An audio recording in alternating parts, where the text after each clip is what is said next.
Bonjour, aujourd'hui on vous présente un autre jeu de société de la boutique Ludol, King of the Dice, ou si préféré, le roi du dé. C'est un jeu pour 2 à 5 joueurs de 8 ans et plus, dans lequel vous allez justement incarner un roi d'un royaume qui va chercher à recruter un maximum de peuples à se joindre à son royaume tout en évitant les méchants dragons et les idiots du village. Pour le placement, c'est fort simple. Vous allez avoir un paquet de cartes comme ceci avec un dos.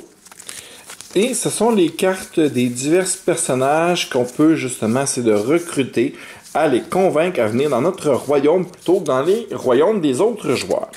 Nous allons prendre ce paquet-là, nous allons simplement les mélanger, les placer comme ceci.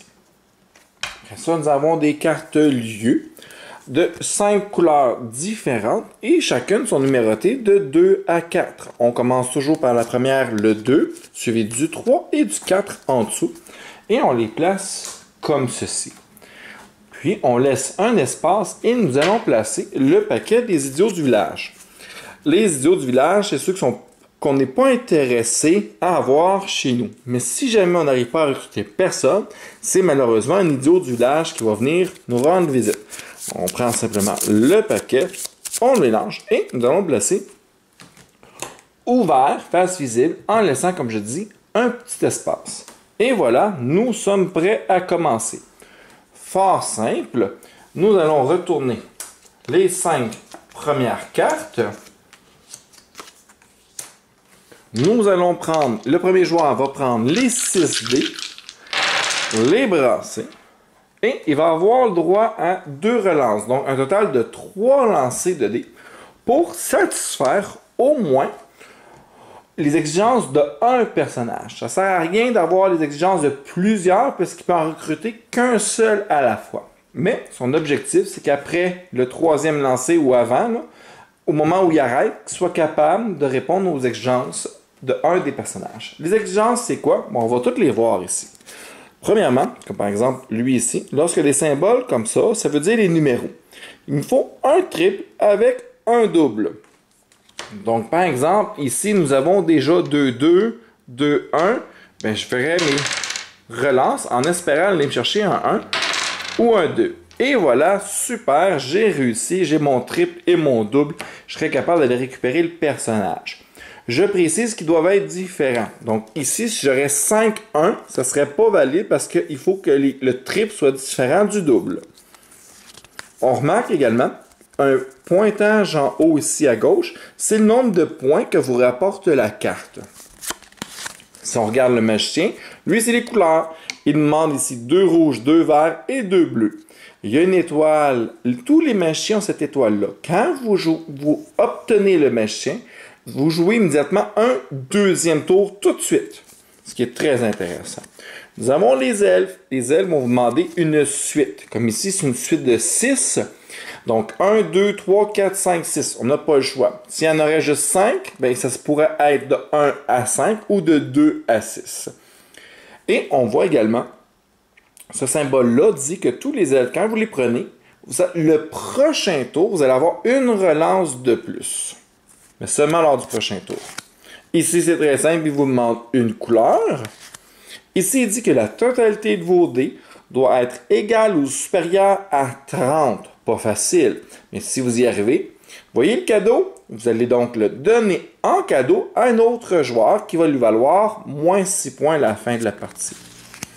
Ici, il vaut ici que tous vos 6 dés soient impairs, alors qu'ici, tous les 6 dés doivent être pairs.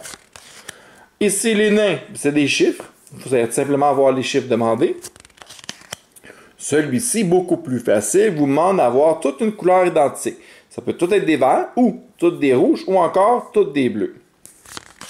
Les fées, vous voyez, ici c'est très simple, 2 rouges, 2 verts, et elle vaut X points. X, c'est le nombre multiplié par lui-même de fées que vous avez à la fin de la partie. Donc, si vous avez une seule fée, 1 fois 1 donne 1, donc vous allez avoir juste 1 point. Si vous en avez 3, 3 fois 3 donne 9, et si vous en avez 5 par exemple, 5 fois 5 vaut 25 points. Donc, plus vous avez de fées, plus qu'elles vont valoir de points.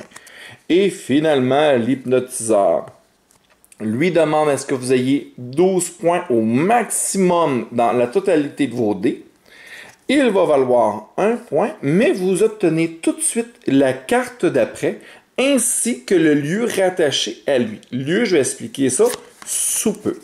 Donc, par exemple, je commence mon tour, je prends les dés, j'obtiens quelque chose comme ça. Mais là, j'ai déjà pas mal tout ce qu'il me faut pour être capable d'aller chercher mon magicien.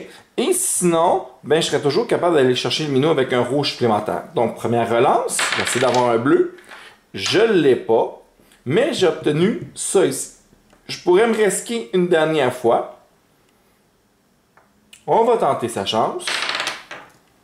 Malheureusement, c'est un échec. Et là, est-ce que j'ai une suite de 4? J'ai-tu 1, 2, 3, 4? Oui, je l'ai. Malgré tout, je suis donc capable d'aller me chercher mon elfe. Je vais donc récupérer l'elfe, qui va être face visible, devant ma pile de points. Et si jamais la couleur correspondait au lieu, ce qui n'est pas le cas, vous voyez, jaune et mauve, ça ne correspond pas. Mais si ça avait été le cas, j'aurais également gagné la carte qui va avec. Comme par exemple le nain ici. Le nain vaut 6, mais il est brun. Le lieu, il est brun. Il m'aurait donc rapporté les deux et j'aurais obtenu cette carte-là en prime. Après ça, le joueur qui va aller chercher dans le même lieu va obtenir 3 points au lieu de 2 et l'autre d'après 4. Parfait. Fin de mon tour, il va falloir pousser pour aller combler le trou, toujours dans ce sens-là, puis retourner une carte. Vient le tour du prochain joueur. Le prochain joueur va faire la même chose. Va regarder ce qu'il peut aller chercher. C'est sûr que ce serait intéressant d'aller chercher un bleu supplémentaire. Excellent! Il a donc le magicien. En plus, magicien est mauve. Il est dans un lieu mauve. Il obtient les 2 cartes. Puis, parce que c'est le magicien, on déplace, on comble et il peut jouer un autre tour tout de suite.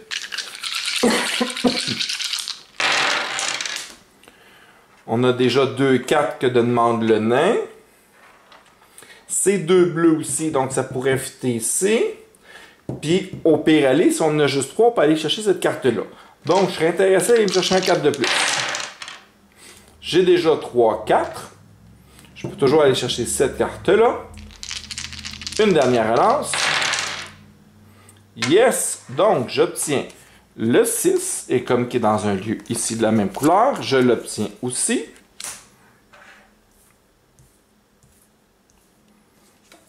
Et je tourne. Ainsi de suite. Advenant le cas que je n'arrive pas à rien faire, je suis obligé de prendre l'idiot du village qui est sur le dessus.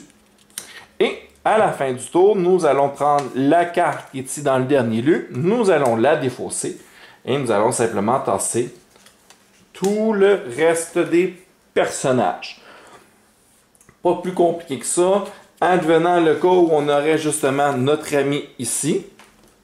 Donc, si je m'en vais le récupérer avec un total de 12 dans mes dés, je récupère cette carte-là, plus le personnage à sa droite, ainsi que le lieu qui est rattaché, même s'ils n'ont pas la même couleur. Par contre, s'il était dans la dernière case, ben, je ne récupère seulement que lui qui vaut seulement 1 point. La partie prend fin quoi? Lorsque une des 3 piles est épuisée. Soit la pile des personnages disponibles, il n'en reste plus. Soit qu'il ne nous reste plus d'idiots du village. Ou encore que l'un des 5 lieux a été vidé. Donc, dès qu'il ne reste plus de cartes dans un des lieux, nous arrêtons la partie et on fait simplement le décompte des points. Celui qui a le plus de points remporte la partie. Voilà, pas plus compliqué que ça pour Roi et compagnie, ou si vous préférez, King of the Dice. Dans une prochaine vidéo, nous allons sûrement faire une petite partie d'initiation afin de vous montrer la dynamique du jeu puis voir si ce jeu vous intéresse. Merci pour le visionnement.